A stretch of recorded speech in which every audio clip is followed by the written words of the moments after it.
आता आलेल्या शर्यतीमध्ये डावी साइड विजयी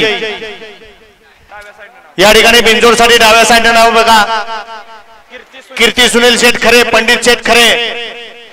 भुजंगराव पाटील खेराड विटा 5000 आणि 2 बादल्या साइड डावी त्यांना आजच्या मैदानात जोड पाहिजे आणि उजव्या साइडने नाव आहे बघा अद्वैत राहुल अवळे कावळे वाळवा 2000 2500 आणि 1 बादली त्यांना आजच्या मैदानामध्ये जोड पाहिजे जोड द्या।